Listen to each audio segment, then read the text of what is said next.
Hey McGinn, good to see you again. It's Mr. Lohn. We are ready for our latest read aloud as we get over the middle of the week. It's hump day. Hope everyone is doing well and working really hard in class. We're going to visit with a popular character.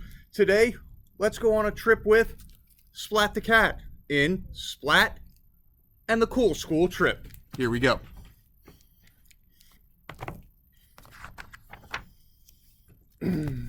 It's Penguin Day, cried Splat, as he woke from his favorite dream. Splat's class was going to the zoo, and Splat was too excited to sleep. I can't wait to see the penguins, said Splat. They have big round eyes and walk with a waddle. They're the best, he added. Seymour nodded. Splat got ready for school. Did you know penguins love to swim? Asked Splat. Seymour nodded. Then Splat remembered something Mrs. Wimpy Dimple said. You can't come because mice scare the elephants, said Splat.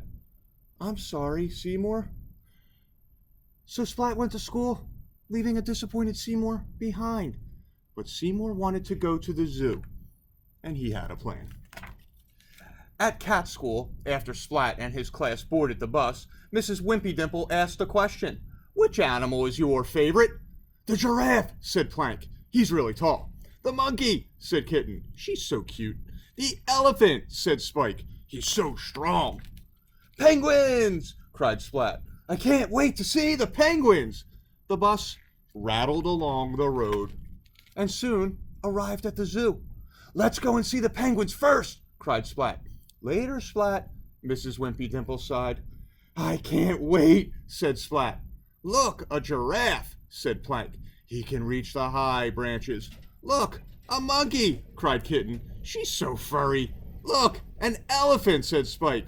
He's so strong. They're cool, sighed Splat. But they're not penguins. Splat looked up and pointed at something in the sky. Is it a bird? He asked. No, cried the cats. Is it a plane? He asked. Well, sort of, cried the cats. It's Seymour. Seymour waved, but then lost his balance and crashed into the elephant. Uh-oh, said Splat. Seymour stared at the elephant. The elephant stared at Seymour. And then, Mouse! Cried the elephant. Uh-oh, said Splat.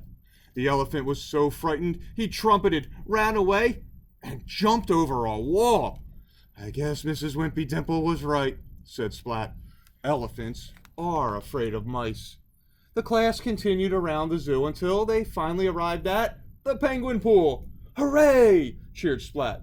But Splat's hooray didn't last long. A sign on the wall read, Due to an elephant breaking the pool, the penguins cannot come out today. Sorry.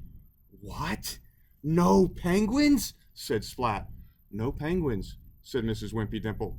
Everybody, back to the bus. Splat was so disappointed. Seymour was dismayed. It was his fault that Splat couldn't see the penguins. So he thought about how he could make things right. He peeked into the penguin house. Without any water to swim in, all the penguins were huddled inside. Seymour had an idea. He said. Follow me. And they did.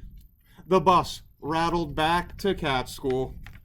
Splat wandered home, played with his dinner, stared at the TV, and then went to bed. But Splat couldn't sleep. He heard a splashing noise coming from the bathroom. It got louder, and he decided to investigate. Something was moving behind the shower curtain. He gulped. Splat pulled the shower curtain open, and to his amazement, penguins! He cried. It's Penguin Day after all. Hope everyone liked that story, the craziness of Splat's trip to the zoo, the way Seymour made up for kind of making Splat miss out on the penguins at first. McGinn, have an awesome night. Wishing you guys good dreams and write your own stories. We'll see you back soon. Take care.